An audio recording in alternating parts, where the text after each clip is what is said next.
নমস্কাৰ সকলোকে শ্ৰদ্ধা জনাইছোঁ আৰু এখন বিদ্যালয়লৈ আহিছিলোঁ আচলতে এটা বিশেষ আচলতে এটা অবজাৰভেশ্যন বুলি ক'লে ভুল নহ'ব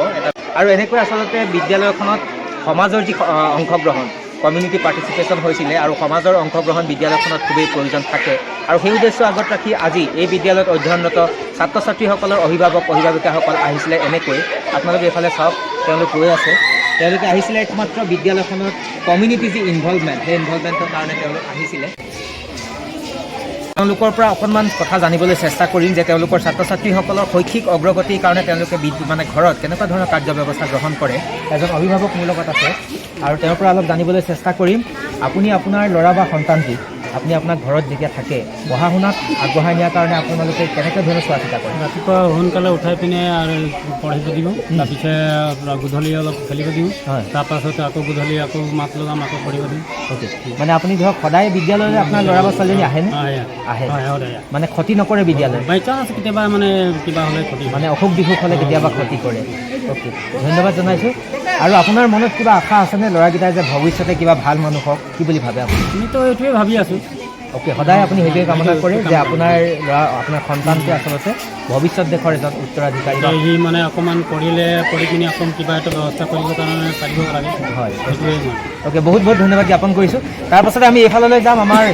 ইয়াত দেখিছে আপোনালোকে গোটেই আমাৰ কমিউনিটি আচলতে মানুহ আছে আমাৰ সমাজৰ ব্যক্তিসকল আছে আৰু এই সমাজৰ অংশগ্ৰহণ বিদ্যালয়ত হোৱাৰ খুবেই প্ৰয়োজন থাকে সমাজৰ অংশগ্ৰহণ যদি এখন বিদ্যালয়ত নহ'ব নিশ্চয়কৈ আচলতে বিদ্যালয়খনৰ প্ৰগতিত ক'ৰবাত বাধা আহিব পাৰে আৰু সেইকাৰণে আজি সমাজ একত্ৰীকৰণ হৈছে এটা বিশেষ অনুষ্ঠান আছিলে আচলতে সেই অনুষ্ঠানটোৰ কাৰণে এওঁলোক এনেধৰণে আহিছিলে আৰু আপোনালোকে চাওক ইয়াত সকলো মানুহ আছে সকলো অভিভাৱিকাসকল এনেধৰণে ইয়াত উপস্থিত আছে মই আৰু এগৰাকী বাইদেউৰ পৰা মই দুআষাৰ কথা জানিবলৈ চেষ্টা কৰিম আপোনাৰ ল'ৰা বা ছোৱালী কোন ক্লাছত পঢ়ে বিদ্যালয়খনত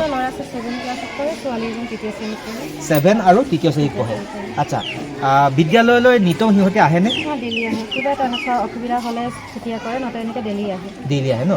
আচ্ছা বিদ্যালয়ৰ পৰা যোৱাৰ পাছত ঘৰত যে আপোনাৰ ল'ৰা ছোৱালীকেইটা থাকে সিহঁতক ধৰক শৈক্ষিক উন্নয়নৰ কাৰণে বা অগ্ৰগতিৰ কাৰণে আপোনালোকে কেনেকুৱা ব্যৱস্থা লয় ভাল ব্যৱস্থাই পঢ়িবলৈ কওঁ ৰাতিপুৱা সোনকালে উঠি পঢ়িবলৈ কওঁ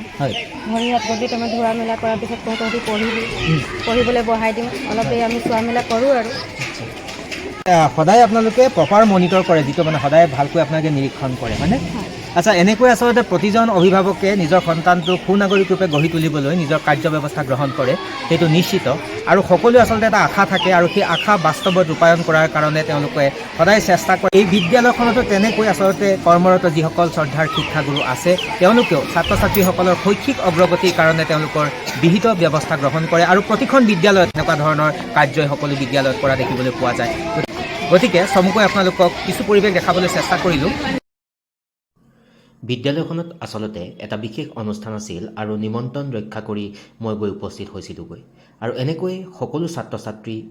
অভিভাৱিকাসকল লগতে বিদ্যালয় পৰিচালনা সমিতিৰ সদস্যসকলৰ লগতে বিদ্যালয়খনৰ সকলো শ্ৰদ্ধাৰ শিক্ষাগুৰু লগতে আন বহু ব্যক্তি ইয়াত উপস্থিত আছিল আচল কথাটো কি হ'ল জানে যে বিদ্যালয় আৰু সমাজ এটা মুদ্ৰাৰ ইপিঠি সিপিঠি বুলি ক'লেও ভুল নহ'ব